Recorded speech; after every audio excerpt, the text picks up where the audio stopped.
രാജാവെഴുന്നള്ളുന്നു.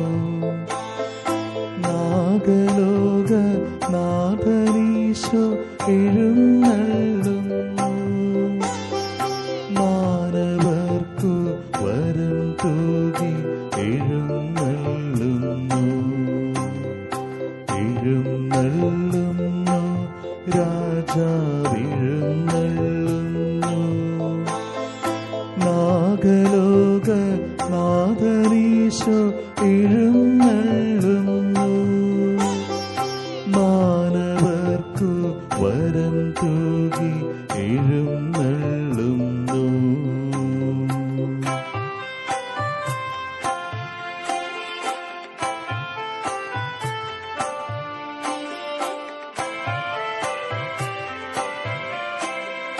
ബേത്ലഹേമിൽ വന്നുദിച്ചൊരു കനകതാരം, യൂദയായിൽ കതിരുവീശിയ പരമദീപം. ബേത്ലഹേമിൽ വന്നുദിച്ചൊരു കനകതാരം, യൂദയായിൽ കതിരുവീശിയ പരമദീപം.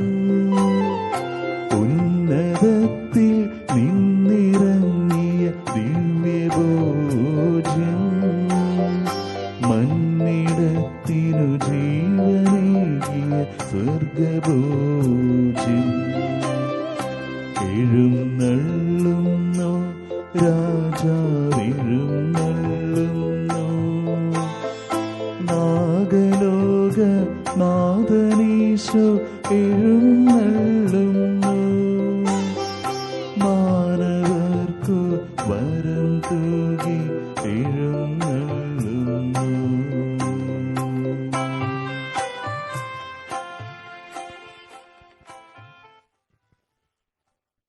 നിത്യസ്തുതിക്ക് യോഗ്യമായ പരിശുദ്ധ പരമ ദിവ്യകാരുണ്യത്തിന് എന്നേരവും ആരാധനയും സ്തുതിയും പുകഴ്ചയും ഉണ്ടായിരിക്കട്ടെ. നിത്യസ്തുതിക്ക് യോഗ്യമായ പരിശുദ്ധ പരമ ദിവ്യകാരുണ്യത്തിന് എന്നേരവും ആരാധനയും സ്തുതിയും പുകഴ്ചയും ഉണ്ടായിരിക്കട്ടെ. നിത്യസ്തുതിക്ക് യോഗ്യമായ പരിശുദ്ധ പരമ ദിവ്യകാരുണ്യത്തിന് എന്നേരവും ആരാധനയും സ്തുതിയും പുകഴ്ചയും ഉണ്ടായിരിക്കട്ടെ. ക്രിസ്മസ് ആരാധനയുടെ ഈ രണ്ടാം ദിവസം നാം ദിവ്യകാരുണ്യ ഈശോയുടെ പക്കൽ അണഞ്ഞിരിക്കുകയാണ്.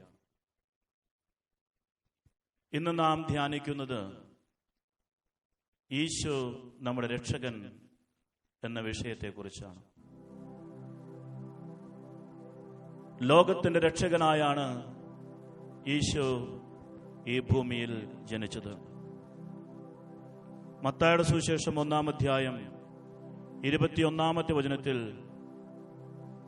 ദേവദൂതൻ യൗസേപ്പ് പിതാവിനോട് ഇപ്രകാരം അരുളി ചെയ്തു: അവൾ ഒരു പുത്രനെ പ്രസവിക്കും, നീ അവന് യേശു എന്ന് പേരിടണം. എന്നാൽ അവൻ തന്റെ ജനത്തെ അവരുടെ പാപങ്ങളിൽ നിന്ന് മോചിപ്പിക്കും. യേശു എന്ന പേര് വളരെ പ്രാധാന്യമർഹിക്കുന്ന പേരാണ്. ഈ പേര് സ്വർഗം നിർദ്ദേശിച്ചതനുസരിച്ച് യൗസേപ്പ് പിതാവും മാതാവും അവരുടെ ശിശുവിന് നൽകിയ പേരാണ്. യേശു എന്ന പേരിന്റെ അർത്ഥം കർത്താവ് രക്ഷിക്കുന്നു എന്നാണ്. നീ അവന് യേശു എന്ന് പേരിടണം. എന്നാൽ അവൻ തന്റെ ജനത്തെ അവരുടെ പാപങ്ങളിൽ നിന്ന് മോചിപ്പിക്കും എന്നാണ് വചനം പറയുന്നത്. പാപങ്ങളിൽ നിന്ന് മോചിപ്പിക്കുന്നവനായതുകൊണ്ട് പാപങ്ങളിൽ നിന്ന് മോചിപ്പിക്കുക എന്ന ദൗത്യത്തെ സൂചിപ്പിക്കാനായിട്ടാണ് യേശു എന്ന പേര് നൽകപ്പെട്ടത്. യേശു എന്ന പേരിന്റെ ഹീബ്രു രൂപം യശുവ എന്നാണ്. യശുവ എന്ന് വെച്ചാൽ യാവേ രക്ഷിക്കുന്നു. ദിവ്യകാരുണ്യ വിശ്വാസത്തോടെ നമുക്ക് നോക്കാം. ഇതാ നമ്മുടെ രക്ഷകൻ, ഇതാ നമ്മെ രക്ഷിക്കുന്ന ദൈവം. നമുക്ക് ബുദ്ധിമുട്ടുകളുണ്ടാകാം, പ്രയാസങ്ങളുണ്ടാകാം, പാപങ്ങളുണ്ടാകാം, വേദനകളുണ്ടാകാം, രോഗങ്ങളുണ്ടാകാം. എന്നാൽ ഇതാ നമ്മുടെ രക്ഷകൻ നമ്മുടെ മുമ്പിൽ. നമ്മുടെ പാപങ്ങളിൽ നിന്നും രോഗങ്ങളിൽ നിന്നും വേദനകളിൽ നിന്നും നമ്മെ രക്ഷിക്കുന്നവൻ ഇതാ നമ്മോടൊപ്പം. ഈ രക്ഷകനെ കാണുന്നത് നമ്മുടെ ജീവിതത്തിൽ വലിയ ഒരു ഭാഗ്യമാണ്. ഈശോയെ നമുക്ക് സൂക്ഷിച്ചു നോക്കാം. ലൂക്കായുടെ സുവിശേഷം 2-ാം അധ്യായം 29 മുതൽ 31 വരെയുള്ള വചനങ്ങളിൽ ഉണ്ണി യേശുവിനെ ദേവാലയത്തിൽ വെച്ച് കണ്ടപ്പോൾ ശിമയോൻ ഇപ്രകാരം പറഞ്ഞു: കർത്താവേ, ഇനി എന്നെ സമാധാനത്തിൽ വിട്ടയച്ചാലും, എന്തെന്നാൽ അങ്ങയുടെ രക്ഷ ഞാൻ കണ്ടുകഴിഞ്ഞു. യേശുവിനെ കാണുന്നത് രക്ഷയുടെ അനുഭവമാണ്. ഞാൻ യേശുവിനെ കണ്ടുകഴിഞ്ഞു, ഞാൻ രക്ഷകനെ കണ്ടുകഴിഞ്ഞു, ഇനി എന്നെ സമാധാനത്തിൽ വിട്ടയച്ചാലും എന്നാണ് പരിശുദ്ധനായ ശിമയോൻ പറയുന്നത്. ഈ ദിവ്യകാരുണ്യത്തിൽ ഈശോയെ നമുക്ക് കാണാം. അവിടുത്തെ കാണാൻ കഴിഞ്ഞാൽ അത് നമ്മുടെ രക്ഷയാണ്, നമ്മുടെ കുടുംബത്തിന്റെ രക്ഷയാണ്. നമ്മുടെ എല്ലാ പ്രശ്നങ്ങളിൽ നിന്നും, എല്ലാ വേദനകളിൽ നിന്നും നമുക്ക് വിടുതൽ നൽകുന്ന അനുഭവമാണ് ഈശോയെ കാണുന്ന അനുഭവം. വിശ്വാസത്തോടെ ഈശോയെ നമുക്ക് നോക്കാം. ദിവ്യകാരുണ്യത്തിൽ നമ്മോടൊപ്പമായിരിക്കുന്ന യേശുവിനെ ധ്യാനിച്ചുകൊണ്ട്, അവിടുത്തെ പരിശുദ്ധമായ സാന്നിധ്യം സ്മരിച്ചുകൊണ്ട് നമുക്കൊരു ഗാനം ആലപിക്കാം.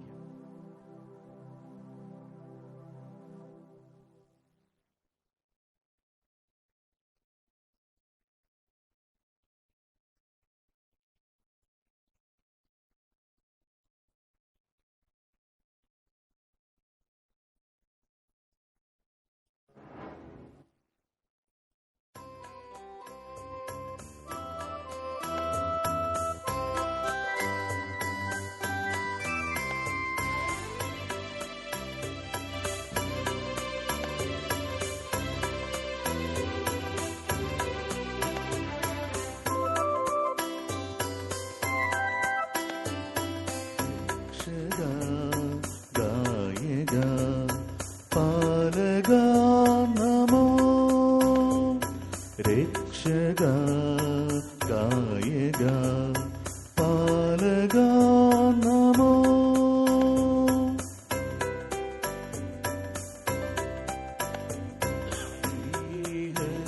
വീണയ യേശുനാഥ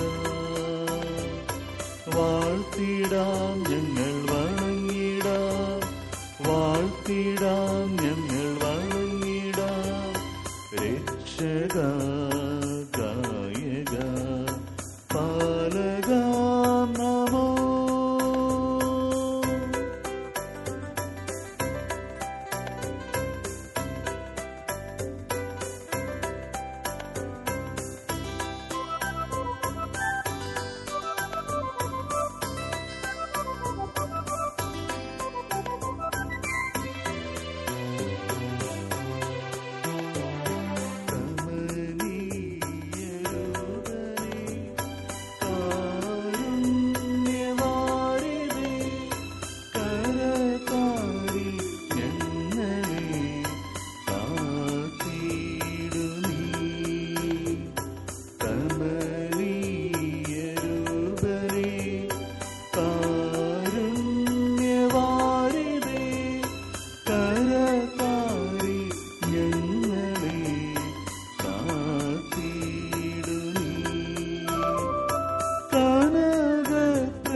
രക്ഷക ഗായക പാലക നമോ.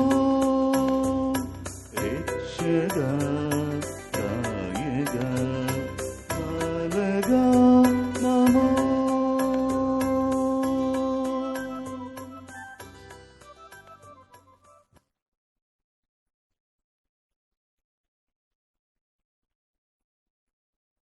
യോഹന്നാന്റെ സുവിശേഷം 3-ാം അധ്യായം 16-17 വചനങ്ങൾ. എന്തെന്നാൽ അവനിൽ വിശ്വസിക്കുന്ന ഏവനും നശിച്ചു പോകാതെ നിത്യജീവൻ പ്രാപിക്കുന്നതിനു വേണ്ടി തന്റെ ഏകജാതന് നൽകാൻ തക്കവിധം ദൈവം ലോകത്തെ അത്രമാത്രം സ്നേഹിച്ചു. ദൈവം തന്റെ പുത്രനെ ലോകത്തിലേക്ക് അയച്ചത് ലോകത്തെ ശിക്ഷയ്ക്ക് വിധിക്കാനല്ല, പ്രത്യുത അവൻ വഴി ലോകം രക്ഷ പ്രാപിക്കാനാണ്. ലോകം രക്ഷ പ്രാപിക്കാൻ വേണ്ടിയാണ് ഈശോ മനുഷ്യനായി മനുഷ്യരുടെ ഇടയിൽ അവതരിച്ചത്. നാനാവിധത്തിലുള്ള പീഡനങ്ങളും പാപങ്ങളും വേദനകളും രോഗങ്ങളുമെല്ലാം മനുഷ്യരെ മുഴുവൻ വേട്ടയാടിയിരുന്നു. രക്ഷയ്ക്ക് വേണ്ടി ജനം കാത്തിരുന്നു. രക്ഷകന്റെ വരവിന് വേണ്ടി ജനം നൂറ്റാണ്ടുകളോളം കാത്തിരുന്നു. അവസാനം ലോകം രക്ഷ പ്രാപിക്കാൻ വേണ്ടി ദൈവം തന്റെ ഏകജാതനെ ഈ ലോകത്തിലേക്ക് അയച്ചു. ആ ഈശോയെയാണ് നാം ഇന്ന് ഈ ദിവ്യകാരുണ്യത്തിൽ കാണുന്നത്. ലോകത്തിന് രക്ഷ നൽകുക എന്നതാണ് ഈശോയുടെ വരവിന്റെ ലക്ഷ്യം. വിശുദ്ധ പൗലോസ് ശ്ലീഹ തിമോത്തിയോസിന് എഴുതിയ 1-ാം ലേഖനം 2-ാം അധ്യായം 4-ാം വചനം: എല്ലാവരും രക്ഷിക്കപ്പെടണമെന്നും സത്യം അറിയണമെന്നുമാണ് അവിടുന്ന് ആഗ്രഹിക്കുന്നത്. ഈ ലോകം മുഴുവൻ രക്ഷിക്കപ്പെടണം, എല്ലാവരും സത്യം അറിയണം. അതാണ് ദൈവത്തിന്റെ ആഗ്രഹം. ഇതിനു വേണ്ടിയാണ് ഈശോയെ ലോകത്തിലേക്ക് അയച്ചത്. വിശുദ്ധ പൗലോസ് ശ്ലീഹ തിമോത്തിയോസിന് എഴുതിയ 1-ാം ലേഖനം 2-ാം അധ്യായം 5-ാമത്തെ വചനത്തിൽ നാം ഇപ്രകാരം വായിക്കുന്നു: എന്തെന്നാൽ ഒരു ദൈവമേ ഉള്ളൂ, ദൈവത്തിനും മനുഷ്യർക്കും മധ്യസ്ഥനായി ഒരുവനെയുള്ളൂ, മനുഷ്യനായ യേശുക്രിസ്തു. നാം എല്ലാവരും രക്ഷിക്കപ്പെടണമെന്നതാണ് ദൈവത്തിന്റെ ഇഷ്ടം. അങ്ങനെ നാം രക്ഷിക്കപ്പെടാൻ വേണ്ടിയാണ് ഈശോയെ ലോകത്തിലേക്ക് അയച്ചത്. നമുക്കും ദൈവത്തിനുമിടയിൽ ഒരേ ഒരു മധ്യസ്ഥനയുള്ളൂ, അവനാണ് മനുഷ്യനായ യേശുക്രിസ്തു. മനുഷ്യനായ യേശുക്രിസ്തു ലോകത്തിലേക്ക് വന്നത് മനുഷ്യവംശത്തെ ദൈവത്തോട് അനുരഞ്ജിപ്പിക്കാനാണ്, മനുഷ്യവംശത്തെ മുഴുവൻ രക്ഷിക്കാനാണ്. അങ്ങനെ ലോകത്തിന്റെ മുഴുവൻ രക്ഷകനായി ഈശോ മാറി. വിശുദ്ധ യോഹന്നാന്റെ 1-ാം ലേഖനം 4-ാം അധ്യായം 14-ാമത്തെ വചനം യേശുവിനെ ലോകരക്ഷകനായി അവതരിപ്പിക്കുന്നു. ഈശോ ലോകരക്ഷകനാണ്. ദിവ്യകാരുണ്യ ഈശോയുടെ പക്കലേക്ക് നമുക്ക് കണ്ണുകൾ ഉയർത്താം. അവിടുത്തെ നമുക്ക് സൂക്ഷിച്ചു നോക്കാം. ഇതാ നമ്മുടെ രക്ഷകൻ. നമ്മെ രക്ഷിക്കാനായി ഈ ലോകത്തിലേക്ക് വന്നവൻ ഇതാ ഈ ദിവ്യകാരുണ്യത്തിൽ ഇവിടെ നമ്മോടൊപ്പമായിരിക്കുന്നു. ഈശോ ഈ ലോകത്തിന്റെ രക്ഷകനായി വന്നു. ഈ രക്ഷ നമ്മൾ എങ്ങനെയാണ് സ്വന്തമാക്കുക? ഈ രക്ഷ സ്വന്തമാക്കാൻ നാം 3 കാര്യങ്ങളാണ് ചെയ്യേണ്ടത്. ഒന്നാമതായി നാം അവിടുത്തെ സ്വീകരിക്കണം. നാം ഈശോയിൽ വിശ്വാസമർപ്പിക്കണം. യോഹന്നാന്റെ സുവിശേഷം 1-ാം അധ്യായം 12-ാമത്തെ വചനത്തിൽ നാം ഇപ്രകാരം വായിക്കുന്നു: തന്നെ സ്വീകരിച്ചവർക്കെല്ലാം, തന്റെ നാമത്തിൽ വിശ്വസിക്കുന്നവർക്കെല്ലാം ദൈവമക്കളാകാൻ അവൻ കഴിവ് നൽകി.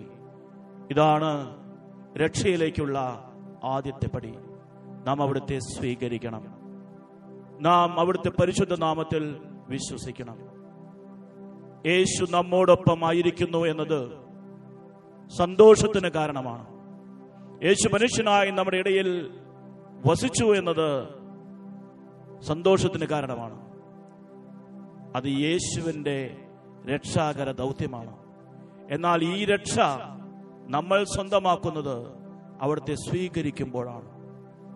യേശുവിനെ സ്വീകരിച്ച് അവിടുത്തെ രക്ഷ സ്വന്തമാക്കാൻ നാം പരിശ്രമിക്കേണ്ടിയിരിക്കുന്നു. രണ്ടാമതായിട്ട് യേശുവിന്റെ പരിശുദ്ധ നാമം നാം വിളിച്ചപേക്ഷിക്കണം. ഈ നാമത്തിന്റെ പ്രത്യേകത നാം കണ്ടു. ഈ നാമം ദൈവത്തിന്റെ രക്ഷയെയാണ് സൂചിപ്പിക്കുന്നത്. യേശുവ എന്ന് പറഞ്ഞാൽ കർത്താവ് രക്ഷിക്കുന്നു എന്നാണ് അർത്ഥം. ഈ പരിശുദ്ധമായ നാമം വിശ്വാസത്തോടെ ഏറ്റുപറഞ്ഞാൽ അത് രക്ഷയുടെ അനുഭവമായി മാറും. ഈശോ ഈ ലോകത്തിലേക്ക് രക്ഷകനായി വന്നു.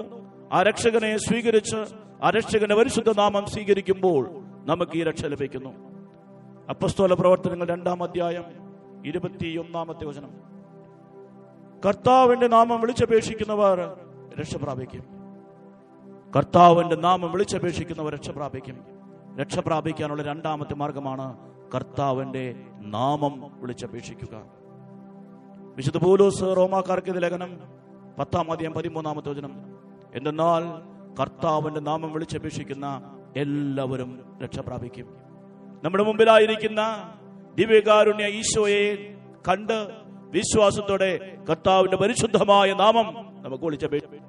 അവിടുത്തെ നാമം വിളിച്ചപേക്ഷിക്കുമ്പോൾ അവിടുത്തെ രക്ഷ നമുക്ക് ലഭിക്കും. മൂന്നാമതായിട്ട് ദൈവവചനം നാം സ്വീകരിക്കണം.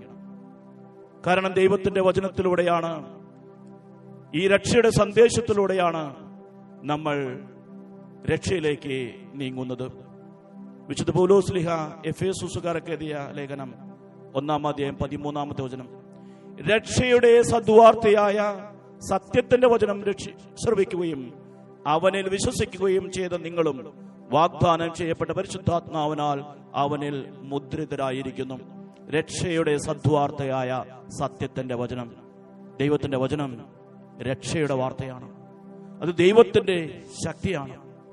വിശുദ്ധ പൗലോസ് ശ്ലീഹ റോമാക്കാർക്ക് ലേഖനം 1-ാം അധ്യായം 16-ാമത്തെ വചനത്തിൽ ദൈവവചനത്തെ കുറിച്ച് വിശുദ്ധ പൗലോസ് ശ്ലീഹ ഇപ്രകാരം പറയുന്നു: സുവിശേഷത്തെ പറ്റി ഞാൻ ലജ്ജിക്കുന്നില്ല. എന്തെന്നാൽ വിശ്വസിക്കുന്ന ഏവർക്കും, ആദ്യം യഹൂദർക്കും പിന്നീട് ഗ്രീക്കുകാർക്കും, അത് രക്ഷയിലേക്ക് നയിക്കുന്ന ദൈവ ശക്തിയാണ്. അതിനാൽ ദൈവവചനം വഴി നമുക്ക് രക്ഷ നേടാൻ സാധിക്കും. നമ്മോടൊപ്പമായിരിക്കുന്ന യേശുവിനെ നമുക്ക് സൂക്ഷിച്ചു നോക്കാം. ഇതാ നമ്മുടെ രക്ഷകൻ, നമ്മെ രക്ഷിക്കാനായി വന്നവൻ. ഈ രക്ഷ വ്യക്തിപരമായി സ്വന്തമാക്കാൻ 3 കാര്യങ്ങളാണ് നാം ചെയ്യേണ്ടത്. യേശുവിനെ സ്വീകരിക്കണം, യേശു എന്ന പരിശുദ്ധ നാമത്തിൽ പ്രാർത്ഥിക്കണം, ദൈവവചനം വിശ്വസിക്കണം. ഈ 3 കാര്യങ്ങളും നമ്മുടെ ഹൃദയത്തിൽ സൂക്ഷിച്ച് കർത്താവായ യേശുവിൽ നിന്ന് രക്ഷ സ്വീകരിക്കാനായി നമുക്ക് പരിശ്രമിക്കാം.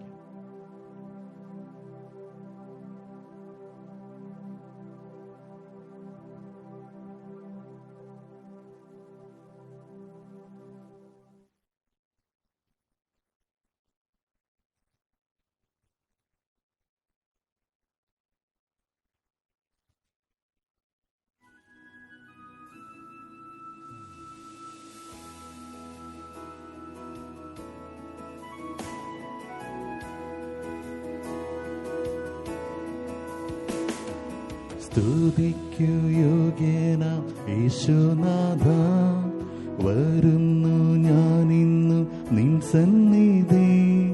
പൂർണ്ണമായി എന്നെ ഞാൻ നൽകിയിടുന്നു, പകരുക ശക്തി എന്നിൽ നാഥ. യേശുവേ നീ മാത്രമെന്നെന്നും ആരാധ്യൻ, നിനക്കു തുല്യനായി ആരുമില്ല. സ്വർഗത്തിലും നിന്നു ഭൂമിയിലും നിന്ന് നിനക്കു തുല്യനായി ആരുമില്ല. കൃപയുടെ ആധിക്യത്താലേ ഇന്ന് നടത്തിയിടുന്ന എൻ്റെ യേശുനാഥ, കൃപയുടെ ആധിക്യത്താലേ ഇന്ന് നടത്തിയിടുന്ന എൻ്റെ യേശുനാഥ.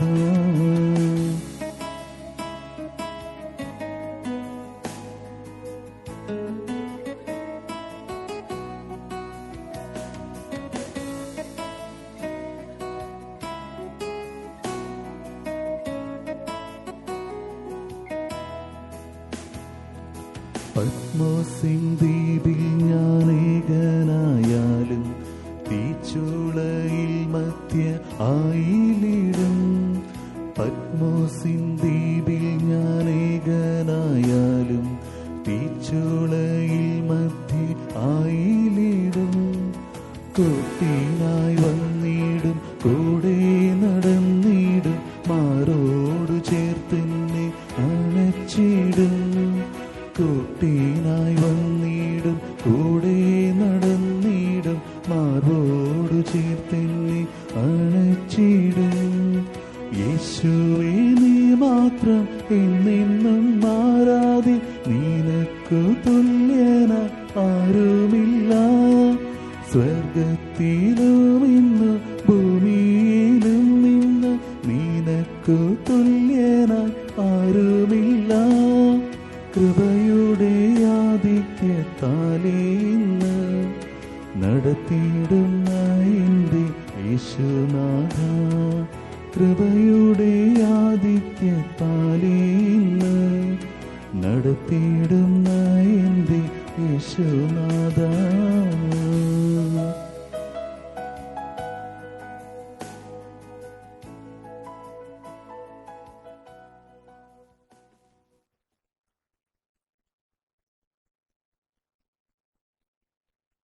ദിവ്യകാരുണ്യേശ്വരുടെ സന്നിധിയിലായിരുന്ന് നമ്മുടെ പ്രാർത്ഥനകൾ അവിടുത്തെ സന്നിധിയിൽ നമുക്ക് സമർപ്പിക്കാം. ചോദിക്കുവാൻ നിങ്ങൾക്ക് ലഭിക്കും എന്നരുളി ചെയ്ത ഈശോ നമ്മോടൊപ്പമായിരിക്കുന്ന ഈ അനുഗ്രഹീത നിമിഷങ്ങളിൽ നമ്മുടെ എല്ലാ ആവശ്യങ്ങളും ആഗ്രഹങ്ങളും നിയോഗങ്ങളും സമർപ്പിച്ച് നമുക്ക് പ്രാർത്ഥിക്കാം. ഇവിടെ ചൊല്ലുന്ന ഓരോ പ്രാർത്ഥനയ്ക്കും ഉത്തരമായി ഞങ്ങളുടെ രക്ഷകനായ യേശുവേ, ഞങ്ങളുടെ പ്രാർത്ഥന കേൾക്കണമേ എന്ന് നമുക്ക് പറയാം. ഞങ്ങളുടെ രക്ഷകനായ ലോകത്തിലേക്ക് വന്ന ഈശോയെ അങ്ങ് ഞങ്ങൾ ആരാധിക്കുന്നു, സ്തുതിക്കുന്നു, അങ്ങേക്ക് നന്ദി പറയുന്നു. അങ്ങിൽ മാത്രമാണ് ഞങ്ങളുടെ രക്ഷ എന്ന് ഞങ്ങൾ തിരിച്ചറിയുന്നു. കാരുണ്യവാനായ ഈശോയെ, ഇപ്പോൾ ഞങ്ങൾ അനുഭവിച്ചു കൊണ്ടിരിക്കുന്ന എല്ലാ വേദനകളിൽ നിന്നും, പാപത്തിന്റെ കെണികളിൽ നിന്നും, ബന്ധനങ്ങളിൽ നിന്നും പരിപൂർണമായ വിടുതൽ നൽകി ഞങ്ങളെ ഓരോരുത്തരെയും രക്ഷിക്കണമെന്ന് ഞങ്ങൾ അങ്ങയോട് പ്രാർത്ഥിക്കുന്നു. ഞങ്ങളുടെ രക്ഷകനായ ഈശോയെ, ഞങ്ങളുടെ പ്രാർത്ഥന കേൾക്കണമേ. ലോകത്തെ രക്ഷിക്കാനായി മനുഷ്യനായി അവതരിച്ച ഈശോയെ, ഇനിയും രക്ഷിക്കപ്പെട്ടിട്ടില്ലാത്ത അനേകരെ അങ്ങയുടെ സന്നിധിയിൽ സമർപ്പിച്ച് പ്രാർത്ഥിക്കുന്നു. അവരെ രക്ഷയിലേക്ക് കൊണ്ടുവരുവാൻ അങ്ങയുടേതായ മാർഗങ്ങൾ അങ്ങേക്കുണ്ട് എന്ന് ഞങ്ങൾ വിശ്വസിക്കുന്നു. കാരുണ്യവാനായ ദൈവമേ, ലോകം അങ്ങയെ കാണണമെന്നും ലോകം അങ്ങിലൂടെ രക്ഷിക്കപ്പെടണമെന്നും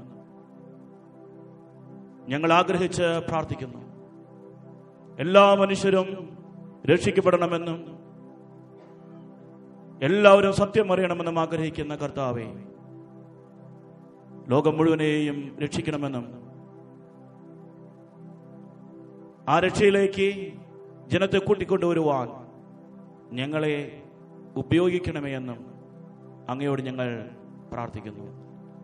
ഞങ്ങളുടെ രക്ഷകനായ ഈശോയെ, ഞങ്ങളുടെ പ്രാർത്ഥന കേൾക്കണമേ. ആകാശത്തിന് കീഴെ മനുഷ്യരുടെ രക്ഷയ്ക്കായി മറ്റൊരു നാമവും നൽകപ്പെട്ടിട്ടില്ല. യേശു എന്ന നാമം മാത്രമാണ് രക്ഷ നൽകുന്ന നാമമെന്ന് ഞങ്ങൾ മനസ്സിലാക്കുന്നു, വിശ്വസിക്കുന്നു. യേശുവ, യാവേ രക്ഷിക്കുന്നു എന്ന അപരിശുദ്ധമായ നാമം ഏറ്റുചൊല്ലി രക്ഷിക്കപ്പെടുവാൻ ഞങ്ങളെല്ലാവരും ആഗ്രഹിക്കുന്നു. കർത്താവായ ദൈവമേ, അങ്ങയുടെ പരിശുദ്ധമായ നാമത്തിലൂടെ ഞങ്ങളെ ഓരോരുത്തരെയും രക്ഷിക്കണമെന്ന് അങ്ങയോട് ഞങ്ങൾ പ്രാർത്ഥിക്കുന്നു. ഞങ്ങളുടെ രക്ഷകനായ ഈശോയെ, ഞങ്ങളുടെ പ്രാർത്ഥന കേൾക്കണമേ. കർത്താവിന്റെ നാമം വിളിച്ചപേക്ഷിക്കുന്നവരെല്ലാം രക്ഷിക്കപ്പെടും എന്ന വചനം അനുസ്മരിച്ചുകൊണ്ട് ഞങ്ങൾ പ്രാർത്ഥിക്കുന്നു. അങ്ങയുടെ പരിശുദ്ധമായ നാമത്തിൽ രക്ഷയുണ്ടെന്ന് മനസ്സിലാക്കി ആ പരിശുദ്ധ നാമം വിളിച്ചപേക്ഷിക്കുന്ന ഞങ്ങളെ അനുഗ്രഹിക്കണമേ. കർത്താവേ, ഈ നാമം കേട്ടിട്ടില്ലാത്ത, ഈ രക്ഷയുടെ നാമം അറിഞ്ഞിട്ടില്ലാത്ത അനേകർക്ക് ഈ നാമത്തിൽ വചനം പങ്കുവയ്ക്കുവാനും ഈ പരിശുദ്ധ നാമം പറഞ്ഞു കൊടുക്കുവാനും ഞങ്ങൾ ഓരോരുത്തരെയും അനുഗ്രഹിക്കണമേ എന്ന് കർത്താവേ അങ്ങയോട് ഞങ്ങൾ പ്രാർത്ഥിക്കുന്നു. ഞങ്ങളുടെ കർത്താവായ ഈശോയെ, ഞങ്ങളുടെ പ്രാർത്ഥന കേൾക്കണമേ. ഈ ഭൂമിയിൽ തീർത്ഥാടനം ചെയ്യുന്ന പരിശുദ്ധ കത്തോലിക്ക സഭ രക്ഷയുടെ കൂദാശയാണ്. രക്ഷയുടെ കൂദാശയായി മനുഷ്യരുടെ മുമ്പിൽ നിലനിന്നുകൊണ്ട് അനേകരെ രക്ഷയിലേക്ക് നയിക്കുവാൻ കത്തോലിക്ക സഭയ്ക്ക് സാധിക്കട്ടെ എന്ന് ഞങ്ങൾ പ്രാർത്ഥിക്കുന്നു. കത്തോലിക്ക സഭയിലെ എല്ലാ ശുശ്രൂഷകരും വിശ്വാസികളും രക്ഷയെ മുൻനിർത്തി ശുശ്രൂഷ ചെയ്ത് ഈ ലോകത്തിന്റെ രക്ഷയ്ക്കായി യത്നിക്കുന്ന രീതിയിൽ സഭയെ അനുഗ്രഹിക്കണമേ എന്ന് അങ്ങയോട് ഞങ്ങൾ പ്രാർത്ഥിക്കുന്നു. ഞങ്ങളുടെ രക്ഷകനായ ഈശോയെ, ഞങ്ങളുടെ പ്രാർത്ഥന കേൾക്കണമേ. നമ്മുടെ വ്യക്തിപരമായ നിയോഗങ്ങളും ആഗ്രഹങ്ങളും നമ്മുടെ എല്ലാ ആവശ്യങ്ങളും അവിടുത്തെ തിരുമുമ്പിൽ നമുക്ക് സമർപ്പിക്കാം. നമ്മുടെ രക്ഷകൻ നമ്മോടൊപ്പമുണ്ട്. ഈ ദിവ്യകാരുണ്യത്തിൽ രക്ഷകനായ യേശുവിനെ നമ്മൾ കാണുന്നു. ഒരുപക്ഷെ നമ്മെ വേദനിപ്പിക്കുന്ന സാഹചര്യങ്ങൾ നമ്മുടെ ജീവിതത്തിൽ ഇപ്പോൾ ഉണ്ടാകാം. ഇപ്പോൾ പ്രത്യേകമായി ഏത് കാര്യത്തിൽ നിന്നാണോ നമുക്ക് രക്ഷ വേണ്ടത്, ആ കാര്യത്തിന് വേണ്ടി നമുക്ക് പ്രാർത്ഥിക്കാം. ഏത് ബന്ധനത്തിൽ നിന്നാണോ, ഏത് രോഗത്തിൽ നിന്നാണോ, ഏത് പ്രശ്നത്തിൽ നിന്നാണോ നമുക്ക് രക്ഷ ലഭിക്കേണ്ടത്, അതിനുവേണ്ടി നമുക്ക് പ്രാർത്ഥിക്കാം. കാരണം നമ്മോടൊപ്പമായിരിക്കുന്ന ഈശോ രക്ഷിക്കുന്ന ഈശോയാണ്. ഈശോ നമ്മുടെ രക്ഷകനാണ്. നമ്മുടെ ഇന്നത്തെ അവസ്ഥയിൽ നിന്ന് രക്ഷിക്കാൻ ഈശോയ്ക്ക് സാധിക്കും. യേശുവിന്റെ പരിശുദ്ധ നാമം വിളിച്ചപേക്ഷിക്കുന്ന എല്ലാവരും രക്ഷിക്കപ്പെടും. ഈ വിശ്വാസത്തോടെ നമുക്ക് പ്രാർത്ഥിക്കാം.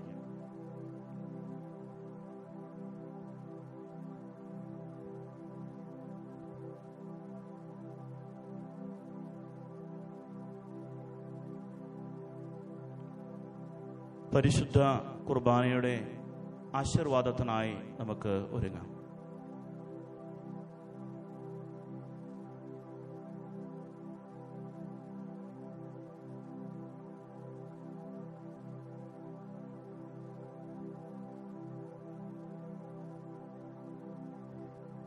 നിത്യസ്തുതിക്ക് യോഗ്യമായ പരിശുദ്ധ പരമ ദിവ്യകാരുണ്യത്തിന് എന്നേരവും ആരാധനയും സ്തുതിയും പുകഴ്ചയും ഉണ്ടായിരിക്കട്ടെ. നിത്യസ്തുതിക്ക് യോഗ്യമായ പരിശുദ്ധ പരമ ദിവ്യകാരുണ്യത്തിന് എന്നേരവും ആരാധനയും സ്തുതിയും പുകഴ്ചയും ഉണ്ടായിരിക്കട്ടെ.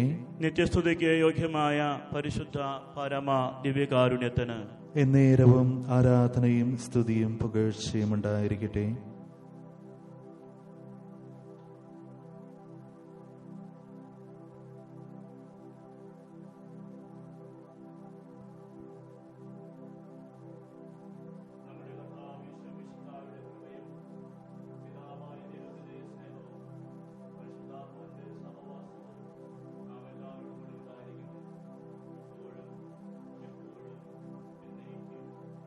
ആമേൻ.